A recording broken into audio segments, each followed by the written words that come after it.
Assalamualaikum warahmatullahi wabarakatuh.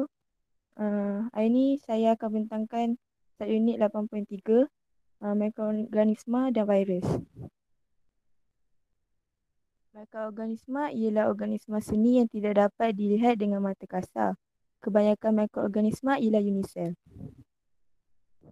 Bahagian mikroorganisma terbagi kepada 5, iaitu bakteria, protozoa, alga, kulit dan virus. Ciri utama mikroorganisma dan virus.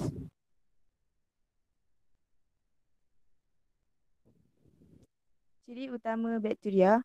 Bakteria tidak mempunyai nukleus yang nyata kerana tiada member nukleus.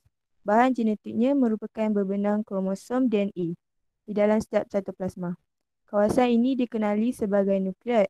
Sesetengah bakteria mempunyai plasmid, iaitu molekul DNA kecil yang membawa gen tambahan. Saiz bakteria ada antara 1 hingga 10 mikrometer. Bakteria biasanya wujud secara sel tunggal, berpasangan, berfilamen, berantai atau berkelompok. Bakteria wujud dalam bentuk coccus, vibrio, bacillus dan spirillum. Ciri-ciri utama protozoa pula. Protozoa merupakan mikroorganisma unisel yang mempunyai ciri seperti haiwan. Protozoa bergerak menggunakan pseudopodium, iaitu kaki palsu, silia atau flagellum. Protozoa biasanya dijumpai di habitat yang berair. Pemakanan protozoa adalah secara heterotrof atau autotrof. Euglena ialah contoh protozoa autotrof yang mempunyai kloroplast dan boleh berfotosintesis. Protozoa hidup secara bebas atau sebagai parasit. Ciri-ciri utama alga pula. Alga terdiri daripada mikroorganisma unisel seperti Chlamydomonas dan organisma multisel seperti alga perang dan fokus. Setengah alga mempunyai flagellum untuk bergerak di dalam air. Alga mempunyai ciri-ciri seperti tumbuhan, iaitu mempunyai kloroplas. Maka alga merupakan organisma autotrof. Walau bagaimanapun, alga tiada daun, batang dan akar sebenar seperti tumbuhan lain. Habitat alga ialah kolam, tasik dan laut. Ciri-ciri utama kulit pula. Kulit tidak mempunyai klorofil, maka kulit ialah organisma heterotrof yang merupakan parasit atau saprofit. Kulit tidak mempunyai batang dan akar. Kulit mempunyai dinding sel yang terdiri daripada kitin.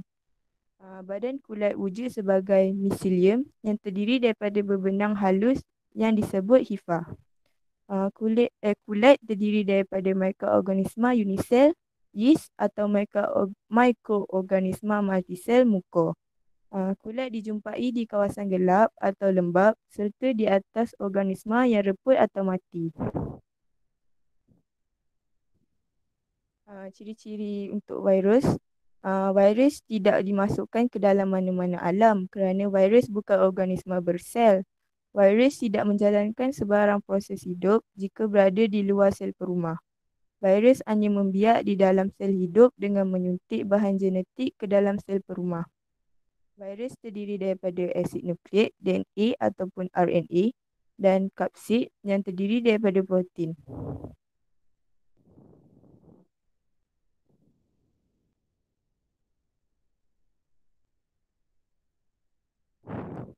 Peranan mikroorganisma dalam kitar nitrogen.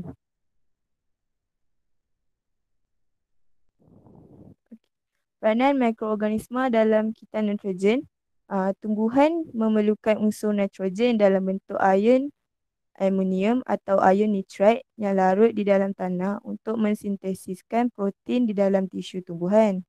Bakteria pengikat nitrogen yang hidup di dalam nodul akar tumbuhan, legum, serta bakteria pengikat nitrogen yang hidup bebas di dalam tanah seperti Azotobacter mengikat nitrogen daripada atmosfera dan menukarkan kepada ion amonium melalui proses pengikatan nitrogen.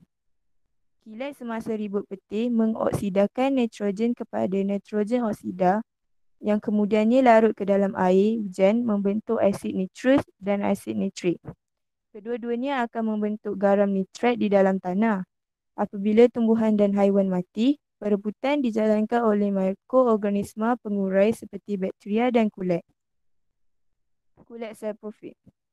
Sebatan protein di dalam tisu badan akan diuraikan menjadi ion amonium melalui proses amonifikasi.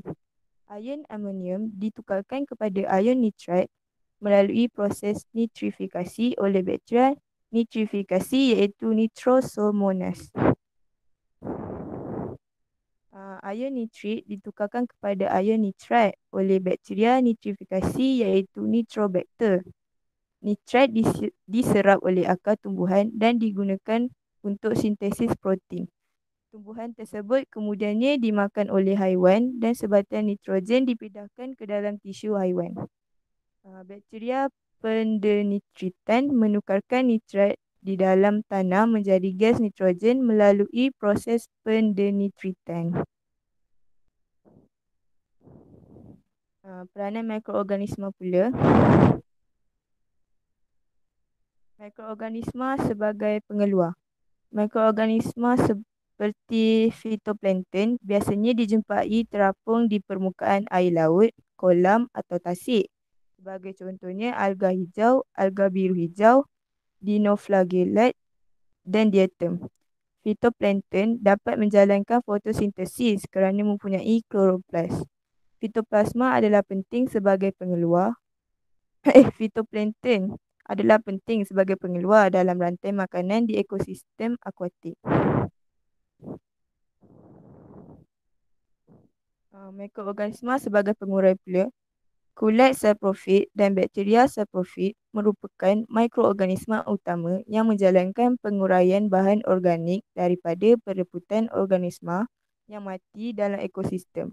Kulit dan bakteria saprofit ini dikenali sebagai pengurai. Pengurai akan mengurai bahan organik kompleks seperti najis haiwan, bangkai haiwan dan pokok reput kepada sebatian ringkas seperti amonium.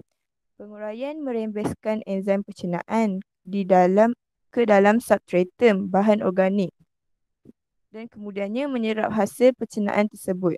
Hasil proses perebutan ini, unsur-unsur yang diperlukan oleh tumbuhan seperti karbon, nitrogen dan sulfur dikembalikan kepada tanah. Bahan-bahan ini kemudiannya akan diserap oleh tumbuhan. Mikroorganisma sebagai parasit. Parasit merupakan organisma yang dapat faedah daripada perumah, manakala perumah mengalami kerugian atau kadang-kala mati akibat kesan-kesan yang disebabkan oleh parasit. Parasit mendapat faedah selagi interaksi ini berterusan. Oleh itu, kebanyakan parasit tidak membunuh perumah. Antara contoh mikroorganisma parasit ialah Plasmodium. Plasmodium merupakan sejenis protozoa yang hidup dalam perut nyamuk tiruk betina dan menyebabkan penyakit malaria kepada seseorang yang digigit nyamuk apabila parasit dipindahkan ke dalam sistem peredaran darah seseorang itu.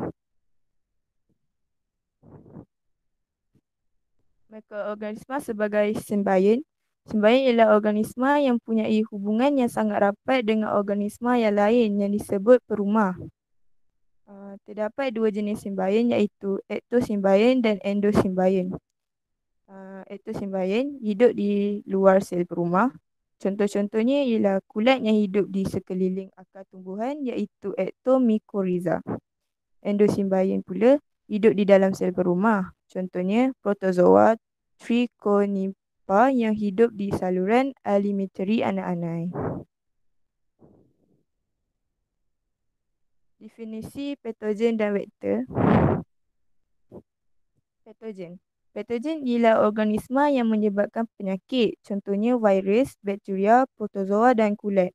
Jangkitan oleh patogen berlaku apabila patogen seperti virus, bakteria atau mikroorganisma lain masuk ke dalam badan serta mula membahagi dan membiak. Penyakit yang disebabkan oleh patogen akan berlaku apabila sel-sel di dalam badan rosak. Hal ini terjadi kerana jangkitan dan simptom-simptom penyakit mula ditunjukkan oleh seseorang yang dijangkiti. Vektor pula, setengah patogen disebabkan oleh organisma lain seperti nyamuk dan lalat. Nyamuk dan lalat dikenali sebagai vektor. Vektor merupakan organisma yang membawa patogen dan menyebabkan penyakit tertentu. Bakteria Vibrio cholera dipindahkan kepada manusia melalui badan lalat yang hinggap pada makanan. Apabila seorang makan makanan yang telah dicemari oleh Vibrio cholera, mereka akan mendapat penyakit kolera. Virus denggi dipindahkan kepada manusia melalui gigitan nyamuk Aedes. Bakteria Salmonella pula dipindahkan kepada manusia melalui makanan dan air yang dicemari oleh lipas. Kesan patogen terhadap kesihatan manusia.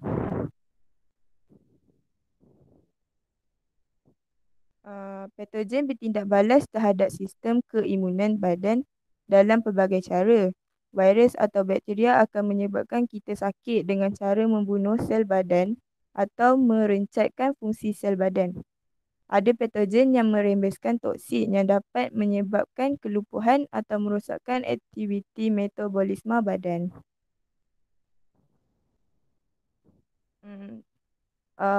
Virus, contoh-contoh penyakit ialah hepatitis B.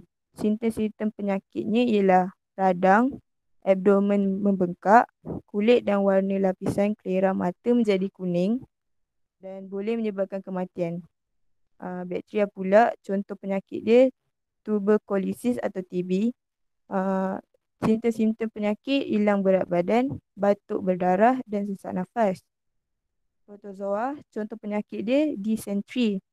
Simptom-simptom penyakit sakit perut, cirit-birit dan muntah. Yang terakhir, kulat, contoh penyakitnya ialah panau. Simptom-simptomnya tompok-tompok putih atau merah jambu pada kulit. Sekian, terima kasih.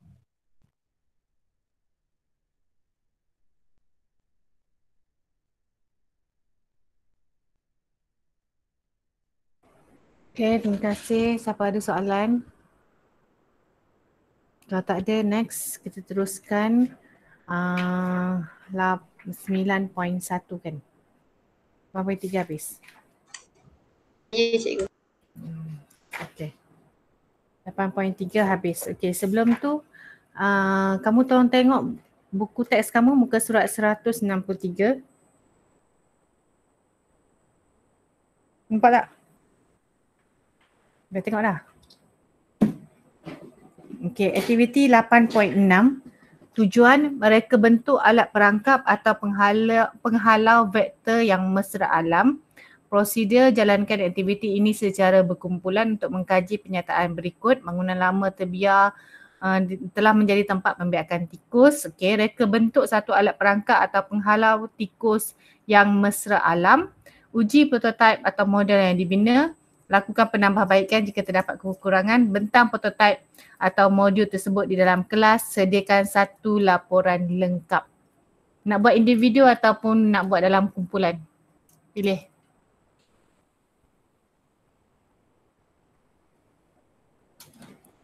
Pilihlah. Sebelum saya bagi arahan. Kamu nak buat dalam individu atau kamu nak buat secara berkumpulan? Yang mana kamu lebih selesa?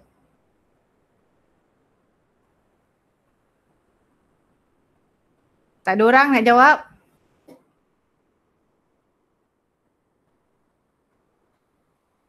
Dengar ke tak dengar ni?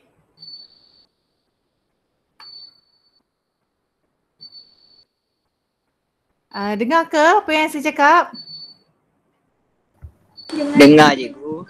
Okay, so nak buat dalam kumpulan ataupun nak buat individu? Kumpulan tak kisah maksimum 4. So Kumpulan cikgu. Kumpulan. Kumpulan lah cikgu. Okay, kumpulan. Laporan nanti saya bagi guideline laporan macam mana nak buat. Buat dalam bentuk prototype. Prototype tu just a simple one lah. Okay, yang tak menggunakan banyak kos. Kemudian mesra alam. Okay. Hantar bila nak mula present? cepat bagi tarikh. Lepas naik cuti.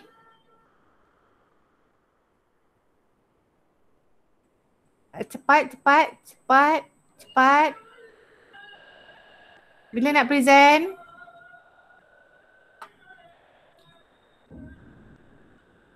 Bila nak present? Kalau tak nak bagi tarikh, saya bagi tarikh je. Kita orang ikut cikgu je. Okey, kalau ikut saya lepas naik cuti. Sempat ke?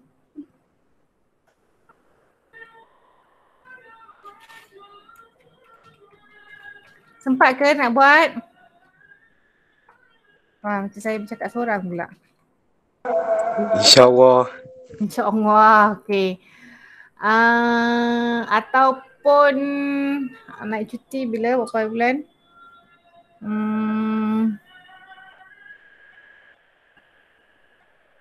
Naik cuti 5 sekolah. So 26 bulan yang minggu yang ke-26 tu seorang satu kumpulan, 2 kumpulan satu hari. Kita tengok jadual nanti ya.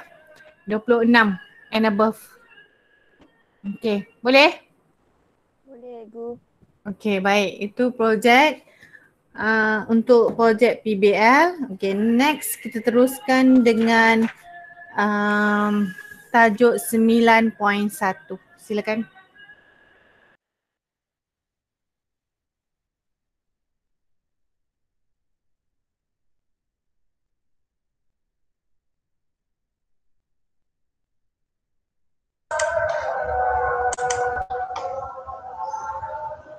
Cikgu, kalau present lepas azan boleh tak? Boleh. Okey.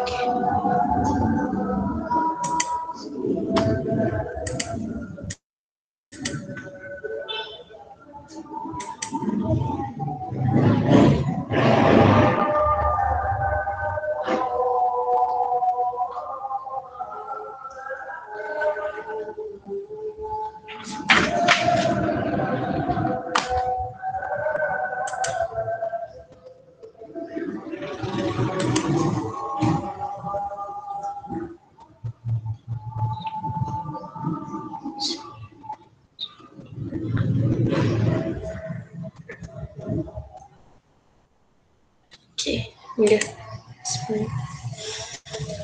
Assalamualaikum semua. Hari ini saya Nur Alina Natasha binti Zahari akan membentangkan subtopik bagi 9.1 komuniti dan ekosistem. Sebelum tu, mari kita refresh balik istilah-istilah penting dalam subtopik ni. Yang pertama ialah habitat, iaitu persekitaran atau tempat tinggal semula jadi sesuatu organisma. Seterusnya spesies ialah sekumpulan organisma yang serupa boleh saling membiak dan menghasilkan anak. Populasi ialah sekumpulan organisma yang sama spesies dan hidup di habitat yang sama. Seterusnya komuniti ialah semua populasi organisma daripada spesies yang berlainan yang hidup dalam satu habitat serta saling berinteraksi antara satu sama lain. Ekosistem ialah beberapa komuniti yang tinggal bersama dalam satu habitat, saling berinteraksi antara satu sama lain termasuk dengan komponen bukan hidup iaitu abiosis seperti air, udara dan tanah. Terakhir sekali ialah NIC, peranan sesuatu organisma dalam ekonomi yang merangkumi tingkah laku serta interaksinya dengan komponen biosis dan abiosis di persekitaran habitatnya. NIC terbahagi kepada dua, iaitu NIC ekologi dan NIC spesies. NIC ekologi ialah peranan sesuatu spesies dalam persekitarannya, manakala NIC spesies ialah cara sesuatu spesies berinteraksi dengan komponen biosis dan abiosis di persekitarannya.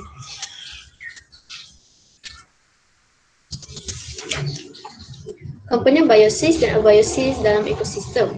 Ekosistem terdiri daripada dua komponen utama iaitu komponen biosis dan komponen abiosis. Komponen biosis merujuk kepada organisma di dalam suatu ekosistem yang berinteraksi dengan organisma lain. Contohnya, pengeluar, pengguna dan pengurai.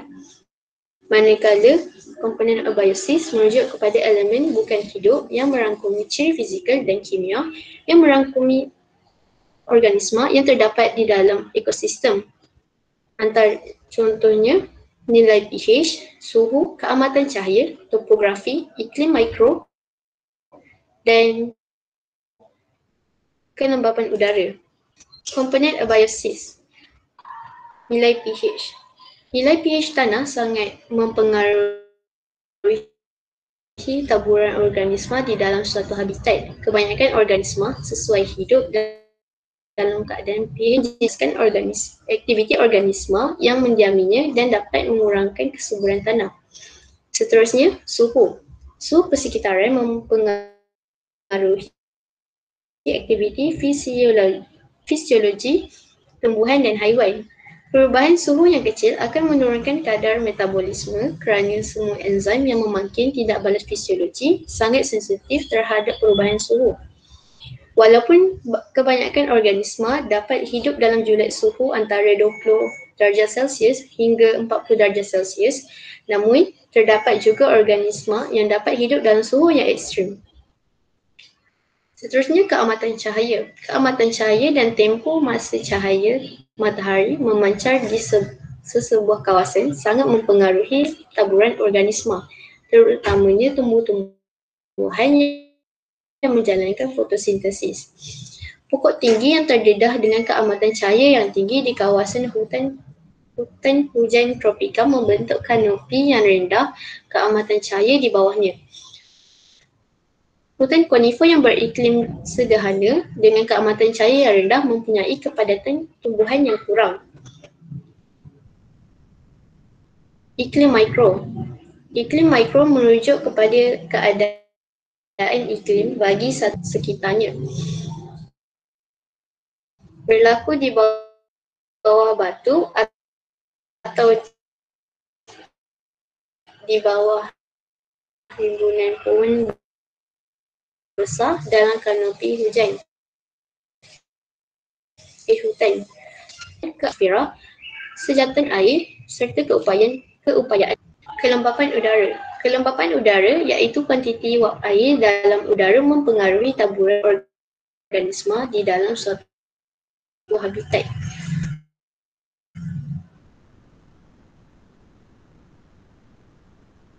Kelembapan udara yang rendah meningkatkan kehilangan air, meningkatkan penyerapan air dan garam mineral. Dia juga memberi kesan penunjukan kepada tumbuhan bagi mengekalkan suhu optimum tindakan enzim. Dan terakhir sekali ialah topografi.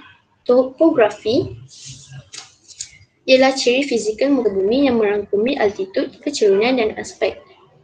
Topografi menentukan kelembapan suhu dan keamatan cahaya di dalam ekosistem. Altitude. Semakin tinggi altitude, semakin rendah kelembapan relatif. Tekanan atmosfera mempunyai jenis, saiz dan kepadatan yang berbeza.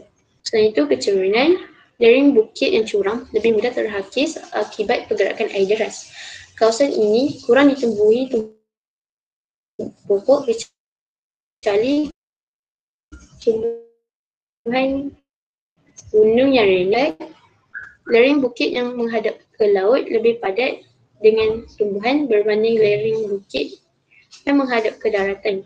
Lereng yang menerima lebih cahaya matahari mempunyai tumbuhan yang lebih padat. Nutrisi autotrof dan nutrisi heterotrof. Nutrisi ialah cara organisma memperoleh nutrien dan tenaga daripada makanan yang dimakan untuk proses hidup. Terdapat dua jenis nutrisi iaitu autotrof dan juga heterotrof. Autotrof terdiri daripada fotoautotrof dan kemoautotrof. Manakala heterotrof terdiri daripada saprotrof, hezoloid, parasit. Fotoautotrof ialah organisma yang mensintesis sebatin organik daripada karbon dioksida dan tenaga cahaya. Fotoautotrof dapat mensintesiskan makanan sendiri melalui proses fotosintesis. Chemoautotrof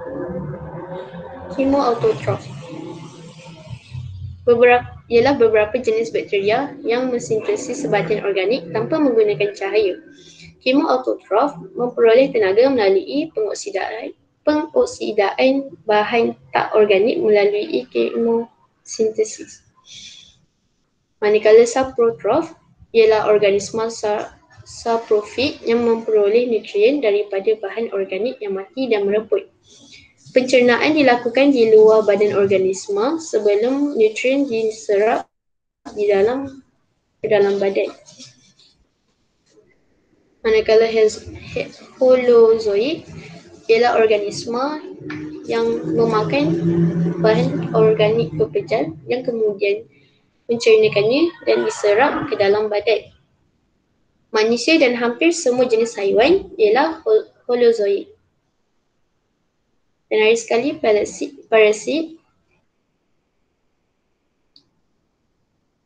Parasit ialah organisma yang menyerap nutrien daripada permukaan. Komponen biosis mengikut aras trof. Komponen biosis terdiri daripada 3 kumpulan iaitu pengeluar, pengguna dan pengurai. Pengeluar ialah autotrof yang mensintesis bahan organik daripada bahan tak organik. Manakala pengguna primer ialah herbivore yang memperoleh tenaga dengan memakan pengeluar. Seterusnya pengguna sekunder ialah carnivore yang memakan pengguna primer atau omnivore yang memakan pengguna primer dan pengeluar. Pengguna tertier ialah carnivore yang makan pengguna sekunder. Pengurai ialah mikroorganisma yang mengurai bahan buangan serta organisma yang mati atau reput kepada bahan organik yang lebih ringkas. Pengaliran tenaga dalam rantai makanan. Dalam rantai makanan dimulai dengan pengeluar dan diakhiri dengan pengguna sekunder atau pengguna tertier. Organisma akan makan organisma daripada aras trof sebelumnya. Tenaga dipindahkan dari organisma yang dimakan kepada organisma yang memakannya. Organisma yang makan organisma lain mendapat tenaga daripada tisu badan organisma yang dimakan. Tenaga ini dipindahkan kepada organisma apabila makanan dicerna dan diasimilasikan untuk membentuk tisu baharu.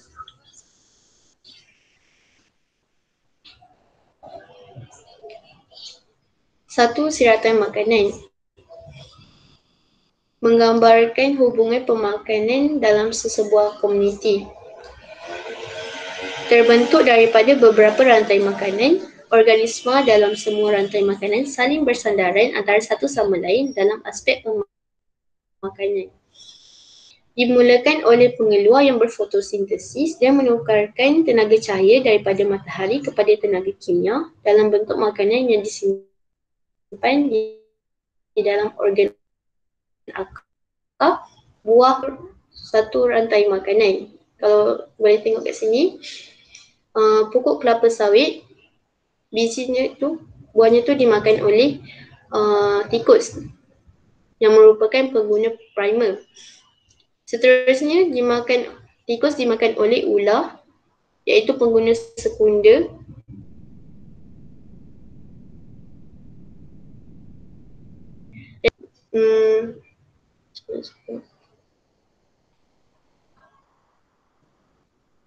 Boleh jadi kalau haiwan lain pun makan juga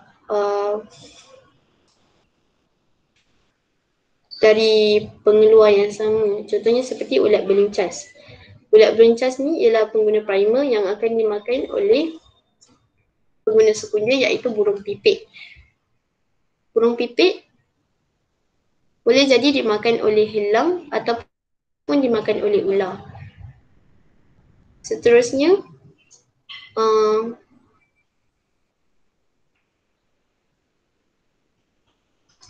buah kelapa sawit tadi yang dimakan oleh tikus Tikus dimakan oleh burung hantu dimakan oleh ular, dan ular dimakan oleh elang. Okay. Piramid ekologi.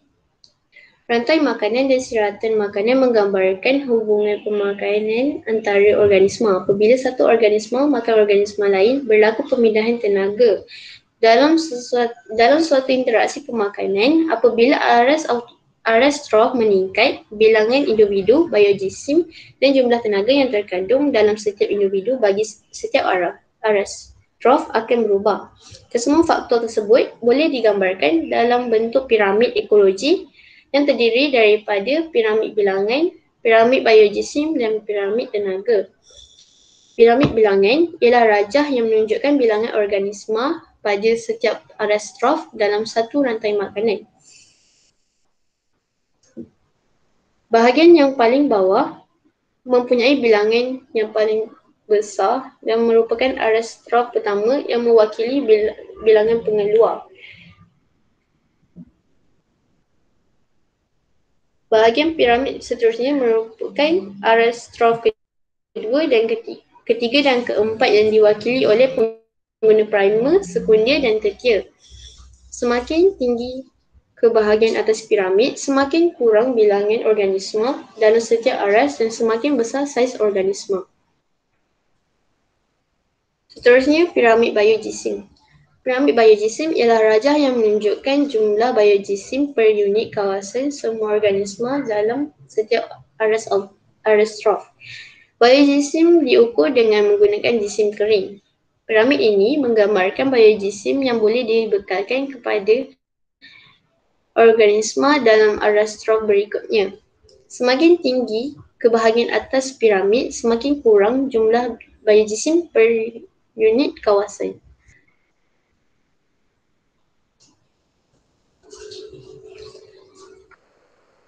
Dan lagi sekali, piramid tenaga. Piramid tenaga menunjukkan jumlah tenaga yang ada dalam suatu ekosistem. Sumber tenaga dalam ekosistem ialah tenaga cahaya dari matahari yang diserap oleh tumbuhan hijau untuk menjalankan fotosintesis dan menukarkannya kepada tenaga kimia. Tenaga akan dipindahkan ke aras trof berikutnya apabila pengguna primer makan tumbuhan pengeluar. Hanya 10% tenaga dipindahkan ke aras trof berikutnya. Lagi 90% tenaga hilang ke persekitaran melalui haba, proses hidup, perkumuhan dan penyakitjaan. Organisma yang berada pada aras trof yang lebih rendah mempunyai kandungan tenaga tersedia yang lebih banyak berbanding organisma yang ada pada aras trof yang lebih tinggi. Jenis interaksi antara komponen biosis. Sebagai manusia, kita hidup dalam sebuah komuniti. Setiap ahli dan dalam komuniti tersebut saling memerlukan antara satu sama lain. Begitu juga dengan haiwan dan tumbuhan yang saling berinteraksi dalam sebuah ekosistem dengan pelbagai cara. Terdapat beberapa jenis interaksi yang utama iaitu saprofitisme, simbiosis, pemangsaan dan persaingan. Saprofitisme ialah interaksi organisma yang mendapat makanan daripada bahan organik mati. Manakala simbiosis berlaku apabila spesies berlainan hidup bersama dan berinteraksi antara satu sama lain. Pemangsaan ialah interaksi yang melibatkan satu organisma iaitu pemangsa yang makan organisma lain iaitu mangsa.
Okey, mungkin ada masalah di mana-mana. Alia dah masuk balik ke belum?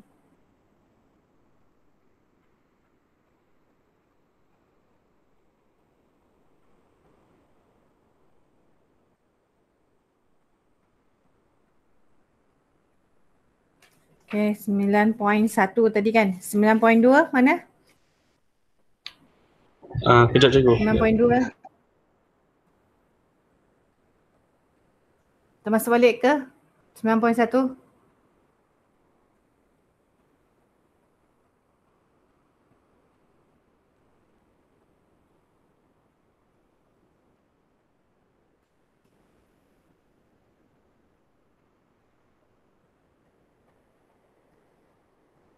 .1 masuk balik ke?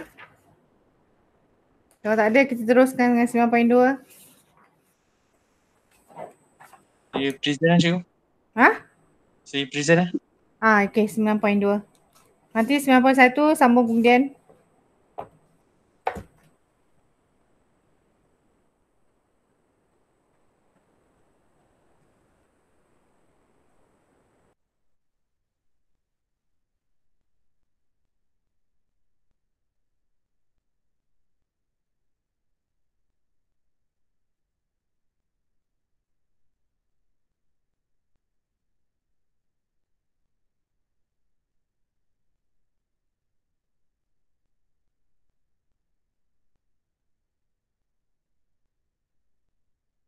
Assalamualaikum.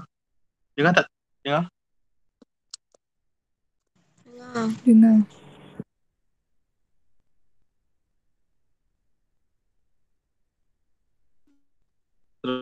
Hari ni saya akan energi populasi.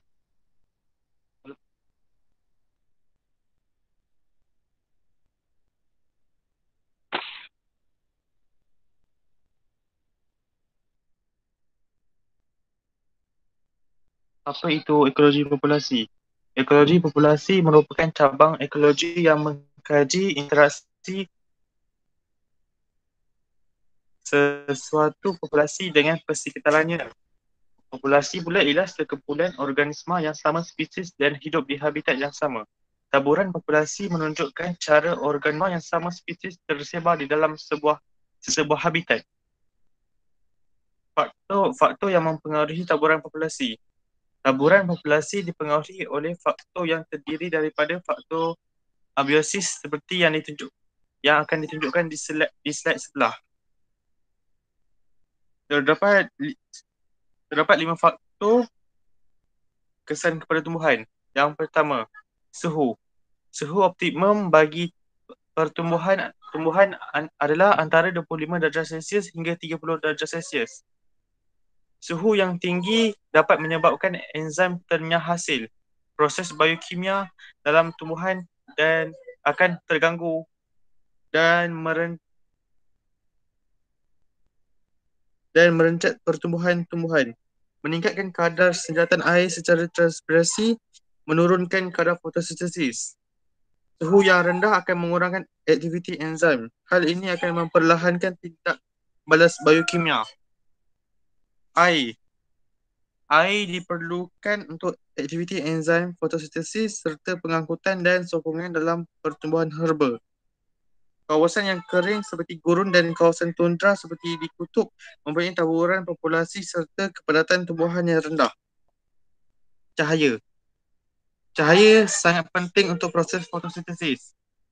Kawasan yang kurang menerima cahaya mempunyai bilangan tumbuhan yang sedikit. pH tanah. pH tanah penting untuk penyerapan nutrien oleh akar. pH tanah yang terlalu berasid atau berakali akan menyebabkan penyerapan nutrien oleh tumbuhan menjadi rendah. Pertumbuhan pokok akan terjejas kerana kekurangan nutrien. Kandungan garam mineral. Kandungan garam mineral memberikan kesan terhadap penyerapan air secara osmosis oleh akar. Kandungan garam yang tinggi di dalam tanah menyebabkan tumbuhan kehilangan air melalui osmosis. Mineral diperlukan untuk menghasilkan protein, enzim, nukleotida, vitamin dan sebatian lain. Contohnya, fosforus digunakan untuk membentuk fosfolipid dalam pembentukan membran sel. Seterusnya, kesan kepada haiwan. Suhu. Kawasan yang terdedah pada suhu yang tinggi dalam sesuatu habitat kurang diduduki oleh haiwan seperti cacing dan siput. Air. Haiwan yang tertumpu ke kawasan yang mempunyai sumber air yang mencukupi untuk minum dan menyejukkan badan. Tempat membiak. Tempat membiak yang sesuai dan selamat diperlukan oleh haiwan bagi melahirkan dan membesarkan anak. Bekalan makanan. Makanan penting untuk kemandirian kerana haiwan ialah heterotrof yang bergantung kepada tumbuhan dan haiwan lain sebagai makanan. Terdapat 3 corak taburan populasi iaitu berkelompok, rawak dan sekata. Berkelompok. Organisma yang berkelompok membentuk kumpulan yang terpisah. Keadaan ini disebabkan oleh taburan sumber yang tidak sekata di dalam sebuah kawasan. Rawak. Taburan organisma berada di dalam corak bebas di dalam sebuah kawasan. Taburan ini melibatkan spesies yang kurang berinteraksi antara satu individu dengan individu yang lain. Sekata. Organisma tersebar di seluruh kawasan yang diduduki. Taburan ini melibatkan spesies yang mana setiap individu bersaing merebut sumber terhad dalam sebuah kawasan. Anggaran saiz populasi organisma. Terdapat 2 faktor yang penting untuk kajian dalam ekologi populasi iaitu saiz populasi dan kepadatan populasi. Saiz populasi. Bilangan organisma yang terdapat di dalam sebuah populasi. Kepadatan populasi. Bilangan individu sesuatu spesies per unit keluasan habitat. Saiz populasi di sebuah kawasan boleh dianggar melalui teknik persempilan rawak apabila sesuatu kawasan yang diselidiki adalah besar dan data sukar untuk diperoleh bagi seluruh kawasan yang dikaji. Sampel yang mewakili kawasan tersebut diambil untuk memberikan anggaran yang lebih kurang tepat tentang kelimpahan dan corak taburan organisma tertentu yang menduduki kawasan tersebut. Teknik persempilan kudrat. Teknik persempilan kudrat menganggarkan saiz populasi tumbuhan daratan atau haiwan yang tidak aktif atau bergerak dengan amat perlahan seperti rajah di bawah. Yang rajah peta-peta ni dipanggil kudrat. Bilangan organisma di dalam kawasan kuadrat merupakan sampel yang mewakili keseluruhan kawasan yang dikaji. Data yang diperoleh daripada semua kuadrat boleh digunakan untuk menganggarkan populasi kawasan kajian. Ini adalah kuadrat. Kuadrat ialah struktur rangka berbentuk segi empat sama yang diperbuat daripada kayu, besi atau plastik. Kuadrat biasanya dipecahkan kepada beberapa bahagian yang sama besar untuk menganggarkan peratusan letupan sesuatu spesies. Saiz kuadrat bergantung kepada jenis dan saiz organisma, keluasan kawasan, taburan serta kepadatan tumbuhan yang hendak dikaji. Sebagai contohnya, kuadrat 1 meter persegi sesuai untuk menganggarkan populasi tumbuhan di padang sekolah. Teknik persempilan kuadrat dapat menganggarkan frekuensi, kepadatan dan letupan sesuatu spesies tumbuhan yang dikaji di dalam kawasan kajian. Frekuensi ialah kebarangkalian untuk memperoleh individu sesuatu spesies tumbuhan dalam setiap kuadrat. Frekuensi, bilangan kuadrat yang menggauni spesies yang dikaji per dengan jumlah bilangan kuadrat yang digunakan darab 100%. Kepadatan ialah bilangan individu purata sesuatu spesies yang dikaji dalam semua Kepadatan ialah bilangan individu purata sesuatu spesies per unit luas kawasan kajian. Kepadatan, jumlah bilangan individu spesies yang dikaji dalam semua kuadrat per dengan jumlah bilangan kuadrat yang digunakan darab dengan luas satu kuadrat. Litupan merupakan luas permukaan tanah yang dilitupi oleh pucuk tumbuhan spesies tersebut. Peratusan litupan ialah peratusan permukaan tanah yang dilitupi oleh tumbuhan. Peratus litupan. Luas kawasan yang diliputi oleh spesies yang dikaji dalam semua kudrat per dengan jumlah bilangan kuadrat yang digunakan darab dengan luas satu kuadrat darab dengan 100%. Kaedah tangkap tanda lepas tangkap semula. Kaedah tangkap tanda lepas tangkap semula dapat menganggarkan saiz populasi organisma yang bebas bergerak di dalam kawasan yang dikaji seperti musang, ikan hiu, siput, ulat gonggok, serangga dan rama-rama. Kaedah ini melibatkan beberapa langkah. Langkah pertama, haiwan yang dikaji ditangkap secara rawak di dalam kawasan habitat semula jadi.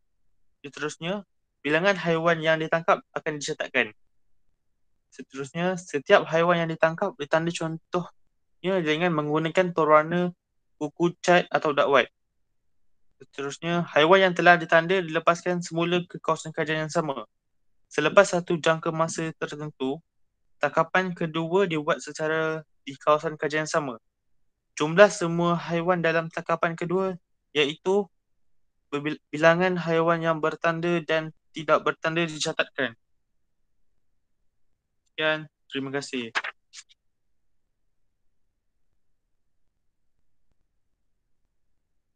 Okay, terima kasih. Tadi 9.1 dah masuk balik semula ke? Dah. Okay, boleh sambung balik yang tadi? Yang mana? Yang berhenti tadi. Saya dah habis bentang tadi. Memang terkeluar tadi. Rasa macam sampai tenaga makanan je. Rantai makanan. Oh ya ke? Lepas tu boleh ke saya yang tak dapat? Yang lain sampai mana? Yang lain sampai mana? Saya betul sampai habis tadi cikgu. Sampai habis? Oh, saya Sama lah yang cikgu. sama macam saya. Okay, so paya bakau dah? Yang mana? Paya bakau dah habis. Sampai ke kepentingan tu saya dah bentang. Saya pun tadi tendas tadi. Lepas habis bentang tadi. Okay. Kalau macam tu 9.3 10.1. Sambung 10.1. Okay, 10.1. Okay, mula.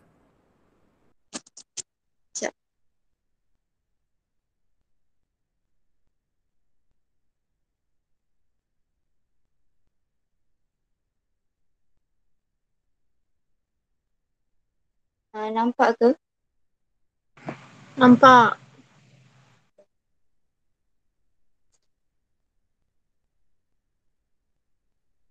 Assalamualaikum warahmatullahi wabarakatuh. Saya Istia yang menyatakan 10.1 ancaman alam sekitar. Bab 10 ni dia bercakap tentang kelestarian alam sekitar.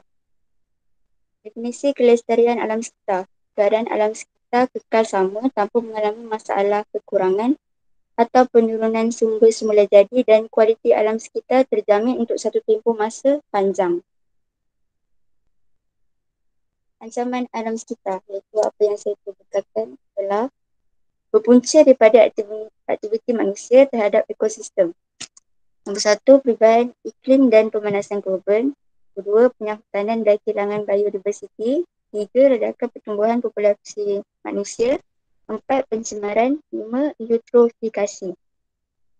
Perubahan iklim dan pemanasan global. Perubahan iklim merupakan perubahan suhu bumi, taburan hujan dan perubahan angin secara drastik. Dapat dilihat daripada kesan rumah hijau. Semasa pembebasan tenaga haba, kebanyakan diserap oleh gas rumah hijau, gas karbon dioksida, gas metana, gas nitrogen, dan gas klorofluorokarbon, nyelaknya dipantul kembali. Tenaga haba tidak dipantul memastikan suhu bumi tidak terlalu sejuk. Kebanyakan gas terbentuk secara semula jadi. Aktiviti manusia menyebabkan kepekatan gas. Banyak tenaga haba terperangkap di bumi menyebabkan suhu bumi berubah secara drastik. Fenomena El Nino, cuaca panas kering melampau. Fenomena La Nina pula ialah hujan lebat luar biasa sehingga menyebabkan banjir. Ialah keburukan kesan hijau dan kebaikan kesan hijau. Faktor dan gas yang terbebas dalam gas rumah hijau. Faktornya adalah yang pertama, pembakaran bahan api fosil. Gas yang dibebaskan adalah karbon dioksida dan nitrogen oksida. Aktiviti penyahutan pula ialah karbon dioksida, aktiviti peternakan tanah, aktiviti pertanian baja nitrogen ialah nitrogen oksida dan penggunaan bahan penyejuk klorofluorokarbon.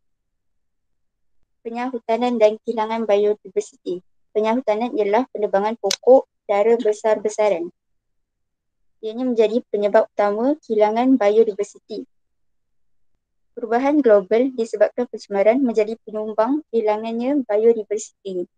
Pemburuan hidupan liar haram bagi tujuan industri makanan, perubatan dan kraftangan mengakibatkan pengurangan populasi spesies. Tujuan aktiviti penyahutanan. Balak, tujuan pembinaan, pembuatan perabot dan kertas. Melombong mineral, kawasan aktiviti pertanian, kawasan perumahan dan jalan. Kesan negatif daripada aktiviti penyahutanan ialah lapisan tanah, banjir kilat, perubahan iklim, kehilangan biodiversiti, mengganggu kitar nitrogen, kitar air dan kitar karbon, kehilangan kawasan tadahan air. Ini adalah penyahutanan yang menyebabkan hakisan tanah dan air. Penyahutanan bila kekurangan pokok, akar tak dapat nak pegang tanah tu. Lepas tu, eutrofikasi. Eutrofikasi ialah peningkatan pertumbuhan alga, kematian hidupan akuatik dan kemerosotan kualiti air. Ia merupakan proses ekosistem air menjadi kaya dengan nitrogen menyebabkan perubahan struktur. Penggunaan baja nitrat dan fosfat berlebihan, keperluan oksigen biokimia BOD, jumlah oksigen diperlukan makroorganisma menguraikan bahan organik.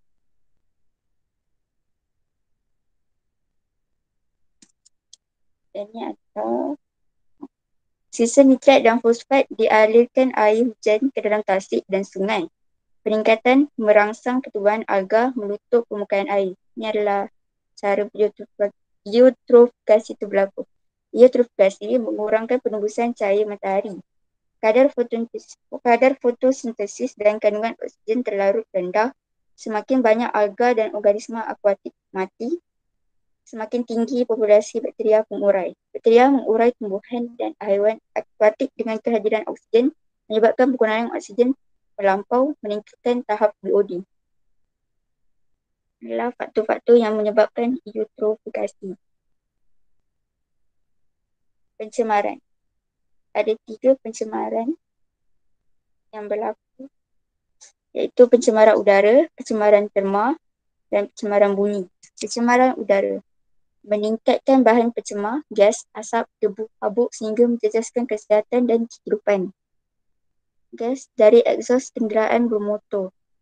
Bahan pencemarnya adalah gas nitrogen oksida, gas karbon monoksida, plumbum, asap dan jelaga, gas hidrokarbon. Kemudian asap dari kilang perindustrian, bahan pencemar dia adalah gas sulfur dioksida, gas nitrogen oksida, debu, gas karbon monoksida dan gas karbon dioksida. Kemudiannya, pembakaran terbuka. Bahan pencemarnya adalah gas karbon dioksida dan asap dan jelaga. Kemudian, hujan asid. Hujan asid daripada pencemaran udara. Pembakaran bahan api fosil oleh loji pembakaran arang, batu, kilang perindustrian dan kenderaan membebaskan gas karbon monoksida, nitrogen oksida, sulfur dioksida, gas bergabung dengan wap air membentuk asid nitrik dan asid sulfurik. Misalnya, tanah kurang subur, memusnahkan tisu daun, merepotkan akar, mengurangkan populasi plankton, mengganggu rantai makanan dan menyebabkan penyakit kulit terhadap manusia. Ini adalah pembentukan hujan asid.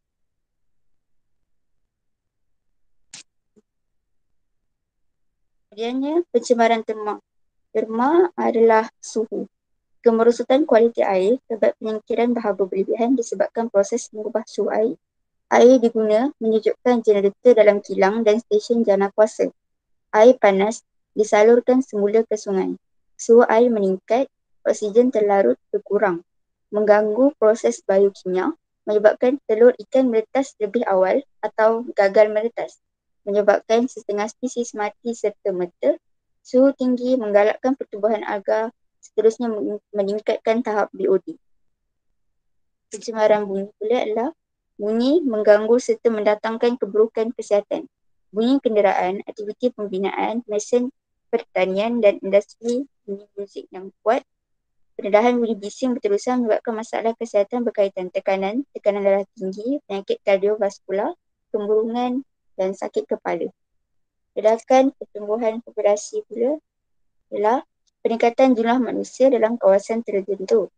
Pengurangan sumber alam sekitar cepat bagi menyediakan penempatan, kemudahan pembangunan pertanian. Terdedah kepada ancaman sumber air mentah di bengkalan air bersih. Peningkatan pencemaran dan penyakit. Sisa kumbuhan menimbulkan ancaman pencemaran. Jadi teknologi rawatan air diguna untuk merawat tetapi melibatkan kos yang tinggi. Sekian, terima kasih. Ada soalan ke? Okey, siapa yang ada soalan? Siapa ada soalan? Tak ada, kita teruskan. Jangan lupa kehadiran dekat chat. Jangan lupa isi ya. Teruskan 10.2.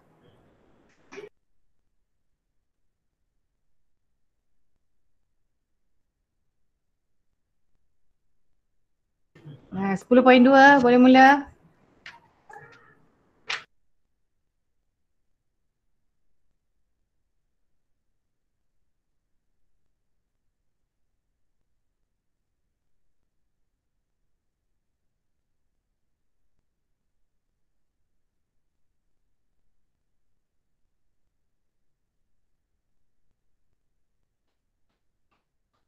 Nampak tak? Nampak. Saya akan membentangkan subtopik 10.2 iaitu pemeliharaan dan pemulihan ekosistem. Bagi pemeliharaan ekosistem merupakan usaha memelindungi komponen-komponen dalam suatu ekosistem supaya dapat mengekalkan keadaan semula jadinya. Langkah pemeliharaan ialah mewartakan hutan simpan, mewujudkan taman negara, mengawal kegiatan pembakaran haram. Pemeliharaan ekosistem bermaksud usaha membaik pulih sumber-sumber alam sekitar seperti hutan, air, tenaga, udara dan mineral. Dua jenis strategi pemeliharaan iaitu in situ dan ex situ. In situ bermaksud mengekalkan spesies hidupan liar di habitat aslinya seperti taman negara dan taman laut. Ex situ memelihara spesies hidupan liar di luar habitat asalnya seperti zoo dan taman botani. Pemulihan ekosistem bermaksud usaha-usaha bagi mempengaruhi dan memulihkan ekosistem semula jadi yang merosot, rosak atau musnah akibat aktiviti manusia. Penanaman semula hutan dan penanaman tanaman merupakan langkah pemulihan yang boleh diambil bagi memastikan kesinambungan sumber alam untuk generasi akan datang. Sekian, terima kasih. Okey, terima kasih. Kita teruskan dengan 10.3. Okey, tengok buku teks masing-masing muka surat 214. Okey, buku teks tengok 214. Okey, dalam amalan yang menyumbang kepada kelestarian alam adalah yang pertama pengangkutan mesra alam. Kita sekarang ada kenderaan yang hybrid, yang berkuasa hybrid, maksudnya dia boleh guna minyak, dia boleh guna elektrik. Okay, selain daripada itu kita boleh amalkan kongsi kereta, kemudian kita boleh gunakan kenderaan awam. Okay, kemudian selain daripada itu sebelum ni kita hanya buat 3R sahaja. Sekarang ada yang baru iaitu 5R, tambah lagi 2R, iaitu rethink, fikir semula adakah benda tu kita nak buang. Repair, benda yang elok ataupun yang kurang lebih sikit-sikit kita baiki semula. Reuse, kita gunakan semula. Reduce, kita kurangkan, dan juga recycle, kita semula. Okay, selain daripada itu, kita ada penjimatan penggunaan tenaga. Sekiranya tak perlu, kita tutup switch elektrik sebab sumber tenaga adalah sumber yang tidak boleh diperbaharui. Jadi kita perlu menggunakan sumber tenaga elektrik secara berhemah. Manakala kita perbanyakkan penggunaan tenaga alternatif yang boleh diperbarui seperti contoh matahari, angin, ombak, air, geothermal dan biogeosim. Okey, tenaga yang boleh diperbarui ini lebih bersih, mudah dan juga selamat. Okey, selain daripada itu, apa yang kita boleh lakukan adalah pengurusan sisa domestik dan juga toksik. Okey, Jabatan Alam Sekitar akan menyelarasi aktiviti pembuangan sisa buangan dan menetapkan had maksimum pengeluaran sisa buangan serta mengawal pelaksanaan jenis bahan buangan dan kandungannya. Juga kita upcycle bahan sisa dapat mengurangkan sisa buangan ke tempat pelupusan sampah. Okey, sekarang ni ada setengah universiti yang menawarkan engineering waste product, iaitu kejuruteraan kita semula. So dia akan buat balik bahan daripada benda-benda hasil sisa tersebut. Okey. Kemudian kita ada kawalan biologi. Kawalan biologi ini adalah kita tak guna pesticide. Okey, kita guna dan juga racun serangga. Kita gunakan konsep pemangsa dan mangsa. Okey, ini adalah untuk mengawal populasi tersebut. Dan ini kita juga dapat mengurangkan penggunaan racun serangga. Seperti yang kita tahu, racun serangga itu tidak boleh terurai macam juga dengan plastik. Jadi dia akan dihanyutkan oleh air apabila hujan, masuk dalam kolam, sungai, akan menyebabkan eutrofikasi. Okay, sebagai contoh, burung hantu sebagai kawalan biologi di ladang kelapa sawit, burung hantu tersebut akan memakan tikus. So tikus tadi dapat dikurangkan. Okay, kadang-kadang ada setengah soalan ditanya, berikan cadangan kawalan biologi yang sesuai di sawah padi. Okay, bagi mengatasi populasi tikus. So kamu boleh gunakan burung hantu iaitu sebagai kawalan biologi, burung hantu sebagai pemangsa, tikus adalah mangsa. Okay, jangan ambil benda yang tidak logik. Sebagai contoh, nak kawal tikus di sawah padi, kamu gunakan ular. Ular tu nanti bukan saja makan tikus, akan membahayakan kamu. So ambil kawalan biologi yang kita boleh rasa sesuai dan selamat, suitable. Okay, kemudian kita masuk kepada penjimatan penggunaan air. Kita semula air tersebut untuk siram air hujan ataupun air yang kita dah gunakan itu untuk siram pokok dan juga mencuci kenderaan. Okay, sekarang tengok muka surat 216. Okay, ini juga projek. Jadi terdapat 2 projek yang perlu kamu lakukan. Okay, yang pertama tadi saya nak hujung bulan 4. Okay, so yang ini projek yang kedua. Untuk tingkatan 5 kita hanya ada 2 projek saja, yang lain semua eksperimen. Okay, yang ini 10.4 juga dalam bentuk grouping. Okay. Tujuan membincangkan inisiatif dan menangani isu-isu kelestarian alam, buat dalam bentuk persembahan multimedia. Okay. Cari satu isu atau beberapa isu dan kaitkan dengan pembangunan lestari. Okay. Dan usaha pihak berkuasa tempatan dalam menyokong agenda tempatan 21. Okay. Apakah agenda tempatan 21 ialah satu program di mana pihak swasta dan juga pihak tempatan PBT akan bekerjasama untuk uruskan kawasan tersebut supaya pembangunan dia mampan serta kehidupan yang berkualiti. Maksudnya walaupun kita maju tapi kita masih lagi menjaga alam sekitar kita. So kamu nak buat yang ni dulu ke, nak present yang ni dulu ke ataupun nak present yang tadi dulu? Nak buat yang mana dulu? Yang prototype tadi ke ataupun yang multimedia dahulu? Depends on you. So, nak buat yang mana dahulu? 10.4 ataupun mana tadi? Okey, ataupun 8.6. Cepat. Yang nak mana 10.4 dulu ke? 8.6 dahulu. Okey, 8.6 hujung bulan 4, 10.4 bulan 5. Hujung bulan 5. So kamu ada masa ya. Cari isu-isu apa semua yang ni, kemudian buat dalam bentuk multimedia. Okey, maksimum kumpulan 4 orang. Okey. Seterusnya kita pergi kepada sektor security makanan di Malaysia. Okey. Komponen security makanan maksudnya bekalan makanan tu mestilah mencukupi, sama ada kita ambil daripada dalam negeri sendiri ataupun kita import. Kemudian akses makanan tersebut boleh menampung diet yang bernutrisi, penggunaan makanan mesti bersih, halal, kestabilan makanan, semua orang boleh dapat makanan yang berkhasiat dan juga setiap masa.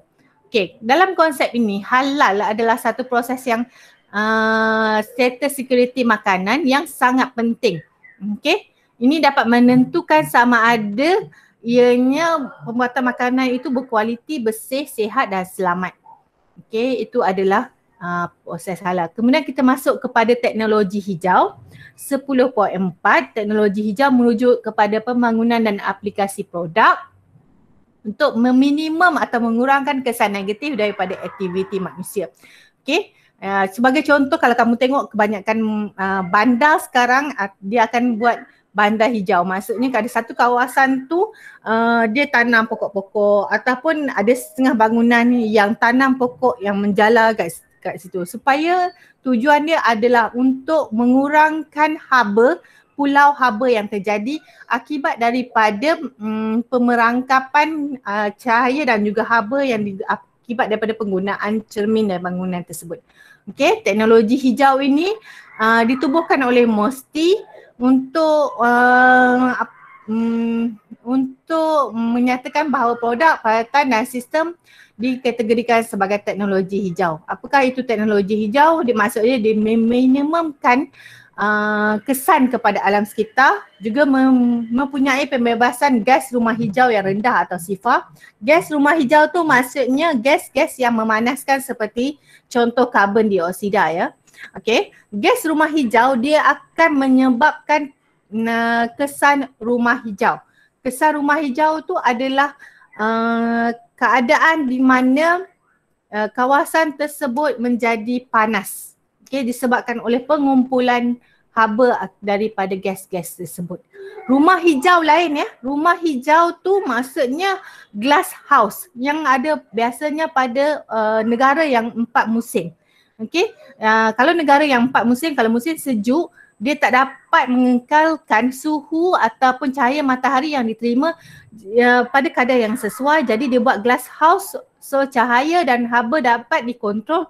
So produktiviti tumbuhan tersebut dapat berjalan walaupun dia mempunyai 4 musim. Itu adalah rumah hijau. Kesan rumah hijau adalah akibat pengumpulan gas-gas rumah hijau. Gas-gas rumah hijau adalah gas yang memanaskan yang akan mengakibatkan peningkatan suhu kawasan tersebut.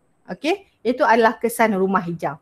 Kemudian selamat digunakan dan menyediakan persekitaran yang sihat dan berbaik dan semua hidup, menjimatkan tenaga, sumber asli dan menggalakkan penggunaan sumber-sumber yang boleh diperolehi. Dalam tonggak teknologi hijau negara, kita ada 4 bahagian: sosial, tenaga, alam sekitar dan juga ekonomi. Ini adalah gambar-gambar menunjukkan ini pusat kita semula dekat Cyberjaya. Ini adalah bangunan perdana, banyak pokok-pokok kat situ. Kelebihan bangunan hijau adalah untuk mengurangkan kesan negatif terhadap kesihatan manusia akibat pembangunan serta mengurangkan kesan negatif alam sekitar daripada aktiviti pembinaan, menjimatkan kos operasi, penyelenggaraan dan juga pembinaan. Green building ataupun bangunan hijau ini maksudnya dia bercirikan teknologi mesra semula jadi. Contohnya dia ada tenaga solar, maksudnya ada panel solar yang tukarkan tenaga solar kepada tenaga elektrik untuk pencahayaan di dalam bangunan. Kemudian air pula digunakan konsep tadahkan air hujan dekat bumbung, kemudian dialirkan untuk siram pokok dan juga untuk kegunaan tandas. Kemudian bahan pembinaan juga menggunakan bahan kita semula. Itu sebabnya kita ada konsep bangunan hijau. Okay, supaya kita dapat kurangkan kesan pembangunan itu terhadap alam sekitar. Okay. Ini kerana apabila sebuah negara pesat membangun, populasinya semakin meningkat. Okay, jadi pengurusan semula jadi yang tidak terancang akan mengakibatkan pencemaran. Ini adalah tidak bagus untuk kesihatan manusia. So that's why kita belajar tentang teknologi hijau ini. Ya. Okay, teknologi hijau yang kita boleh praktikkan adalah sebagai contoh kita buat ekoenzim daripada sisa-sisa buangan, sisa-sisa buah-buahan ataupun sisa-sisa dapur, kita hasilkan baja ataupun hasilkan biogas daripada sisa pekerja organik ataupun hasilkan tepung daripada kulit pisang untuk dijadikan bahan pembuatan bioplastik semula jadi ataupun gunakan baja cecair daripada bahan-bahan kita semula yang seperti sayur-sayuran dan sebagainya. Okey. Kemudian ini adalah contoh kita gunakan ekoenzim, maksudnya dia boleh cuci lantai kamu, kita buat sendiri. Nanti boleh try ya. Kemudian aplikasi sains sosial, okay, untuk meningkatkan kesedaran individu dan masyarakat terhadap keadaan alam sekitar dan masalahnya. Serta kamu tahu apakah itu peranan dan tanggungjawab setiap individu ke arah melestarikan alam sekitar kita. Supaya alam sekitar kita walaupun membangun masih lagi terpelihara dia punya dari segi ekosistemnya. Okay, kemudian kita dah ada kemahiran untuk menyelesaikan masalah alam sekitar serta mengambil berat tentang alam sekitar dan sanggup melindungi dan memajukan alam sekitar. Itu tujuan dia ya. Okay, kemudian selain daripada itu, apa yang kamu secara individu boleh lakukan adalah dengan mungkin boleh nyatakan kempen kesedaran, kempen pemeliharaan, boleh start dekat rumah kamu. Okay, recycle balik benda-benda yang boleh recycle, kemudian asingkan bahan sisa pepeja tersebut kepada plastik, kertas, kaca dan sebagainya. Okay, kemudian boleh tanam pokok kalau kawasan rumah tersebut masing-masing ada kawasan lapang, boleh tanam pokok.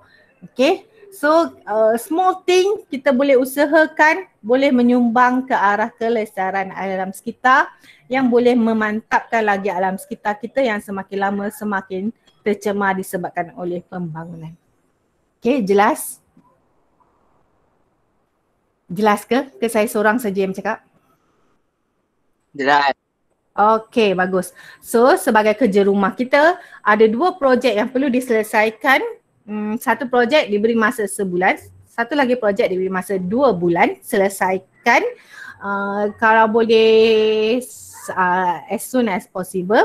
Okay, boleh bentuk grup daripada sekarang.